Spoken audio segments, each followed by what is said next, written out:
ዛሬ ደግሞ ለየት ያለ ነገር ይዤላችሁ መጥቻለሁ ማለት ነው። በደንብ አደርጋችሁ የምግብ ማመጋገብ ብቻ አይደለም የምትመለከቱ ምግባችን እንዴት አድርገን እንደምንበላ ነው ማሳያችሁት ማለት ነው። እሱ ደግሞ እንደዚህ ስለምጎርሰው አጎራረሴና ምግብ አበላላቴ ብቻ እንዳታዩት ማለት ነው። ኮሜንታችሁ ላይ አስተያየታችሁን አስቀምጡልኝ ማለት ነው። የፈለጋችሁን ሀሳባችሁን እንታጋሩን ይፈልጋል ማለት ነው። እንግዲህ የሚጠቅማችሁ ነገር ነው ይዤላችሁ የመጣ እንደዚህ የምንበላ ነገሮች ናቸው። ላይክ አድርጉ፣ ሰብስክራይብ በማድረጋችሁን ማለት ነው። ሰላም ሰላም የሮማን ቻናል ተከታዮች በሙሉ እንደምን አላችሁ? ሁላችሁ ሰላም ብያለሁ። ባላችሁበት ሰላማችሁ ብዝዝት ይበልኝ ማለት ነው። ዛሬ እንግዲህ ይዤላችሁ መጣ የሀሳባችሁን ነገር ነው የሰማሁትን ነገር ነው። አብዛኛው ሰዎች እንግዲህ ምግባችን ስንመገበው አየር ማስወጣት ይኖርብናል ማለት ነው። ብዙ ጊዜ የሆድ ንፋት ሆድ ይነፋናል። ሆዳችን ምግብ ስበላ ሆዴ ይነፈኛል፣ ሆዴ ያመኛል፣ ቶሎ ያጠግበኛል የሚሉ ብዙ ልጆች አሉ። በዛ ደግሞ ፈስም ያመልጠናል፣ አንጀቴ ደክሟል፣ አንጀቴ ብስል ብሏል የሚሉ ልጆች አሉ። አብዛኛ ማለት ነው። አባባል አለ በአገር ቤት ምን ይባላል መስላችሁ? እንደዚህ ሲሆን የአንጀት ብሶት የስራ ብዛት ይባላል። ስራ ሲበዛ አንጀታችን ስደክም ነው ይላሉ እናቶቻችን ማለት ነው። እንደዚህ አንዳንድ ሆዴ ጮሄ ምናምን ይላሉ ማለት ነው። እና ደግሞ አንዳንድ ፋስ ቡስ ቡስ ቡስ ቡስ ስልባቸው ማለት ነው እንደምታዩ ማለት ነው። አንዳንድ ጊዜ ምን ይባላል መሰላችሁ? እንደዚሁ ነገሮቹ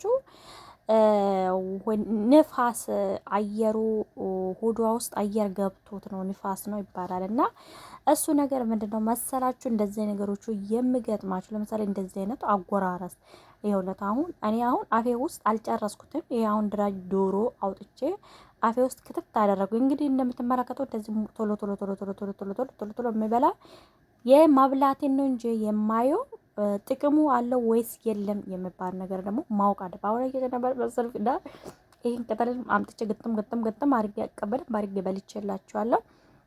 እሱ ነገር ምን ያመጥላችኋል መሰለኝ? እንደዚህ አድርገ ስንበላ አየራ እንዳይገባ መተንፈስ የአንጀታችን ውስጥ አየር ሊገባ አይችልም ማለት ነው። ስለዚህ ምን መሆን አለበት? ምግብ ስንበላ እንደዚህ አፍጥነን ሳይሆን ተረጋግተን በደንብ አድርገን ማላወስ አለብን። አፋችን ውስጥ ያለው በደንብ አድርገን ማላወስ፣ በደንብ አድርገን ማበሰል፣ በደንብ አድርገን ማዋጥ ይኖርበታል ማለት ነው።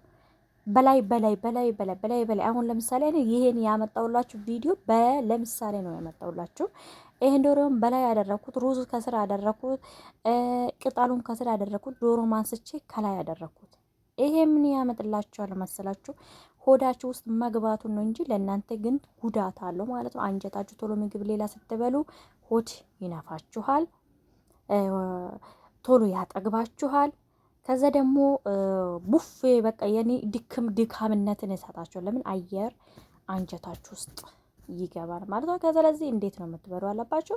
አሁን እንደዚህ ትጎርሳላችሁ። ከዛ ማላወስ አለባችሁ። አፋችሁ ውስጥ ያለው እየተነፈሳችሁ ማብላት ቀስ እያላችሁ ዶሮአችሁ በልክ እንደዚህ በልኩ አድርጋችሁ በደንብ አድርጋችሁ ማኘክ ማብሰል አለባችሁ።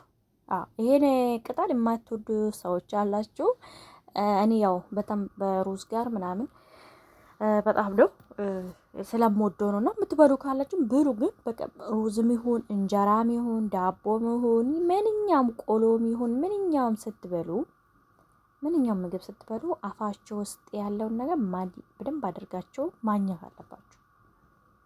እሺ አፋችሁ ውስጥ ያለውን ነገር በደንብ አድርገን ማላወስ፣ በደንብ አድርገን ማብላት፣ በደንብ አድርገን መዋጥ ይኖርብናል ማለት። ከዛ ስራ ቀስ ብለን ተረጋግተን መመገብ አለብን።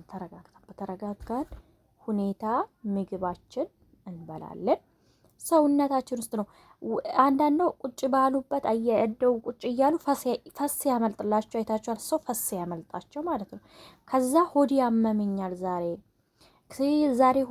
ሆዴ ነፍቶኛል ምን ልውሰድ የሚሉ ልጆች እንደዚህ ያልገጠማቸው ለምሳሌ ዝንጅብል ይወስዳሉ፣ ሻይ ትኩስ ይወስዳሉ። ብርድ ገብቶብሽ ይሆን ይችላል፣ ንፋስ መቶሽ ይሆን ይችላል፣ አይ ቀዝቃዛ ነገር ጠጥተሽ ነበር ወይ ምናምን እንላለን።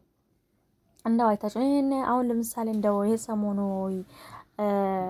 ቁጭ ባሉበት ፈሱ ቡስ ያርግ ሰው ነበረ አየር እንትና ላይ ማለት ነው ላይፍ ላይ። ከዛ ምንድን ነው ያለው በምንታ አለፈ።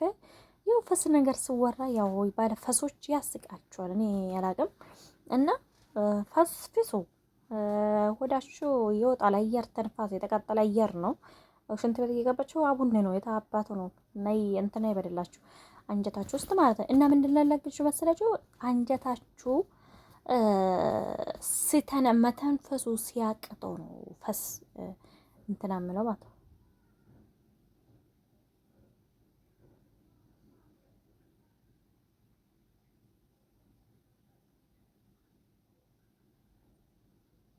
እንደዚህ ነው በቃ ዶሮ ስትበሉ ራሱ ማለት ነው። በደንብ አርግታችሁ አላውሱት። በቃ ማላወስ አለበጫፋችሁ እና በደንብ አርጋችሁ አኝካችሁ አብስላችሁ ማዋጥ። እሺ ማዋጥ። ከዛም በኋላ ካላወሳችሁት ከዋጣችሁ በኋላ ምግባችሁ ምን ካላችሁት በኋላ ውሃችሁንም በደንብ አድርጋችሁ ውሃ ማጠጣት አለባችሁ። ከዛ ፔፕሲ ነገሮቹ ቀንሱ። ፔፕሲ ነገር አትውሰዱ። ማክሲካ አትውሰዱ። ማስካ ፔፕስ ነገሮች ሱካር ያለ ነገሮችን አትውሰዱ። እንደዚህ አስፈላጊ ከሆነ ሻይ ባዶ ያለ ሱካር፣ ዝንጅብል ያለ ሱካር አፍልታችሁ ይሄ ነገሮቹ ሎሚ ምናምን ጨምቃችሁ ከውሃ ጋር በጣብጣችሁ መጠጣት ነው እንጂ እንደዚህ ግጥም አድርገንማ እየሞላን ሞልት እያደረግ ፈጠን እያደረጋችሁ የምትበሉ ሰዎች ማለት ነው። እንግዲህ እንደዚህ እኔ እንዳውን ለእናንተ ለማሳየት ያክል ነውና እኔ ይሄን ያመጣሁላችሁ። ግን ቻናሌ ላይክ፣ ሼር፣ ሰብስክራይብ ማድረግ አትርሱ ማለት ነው።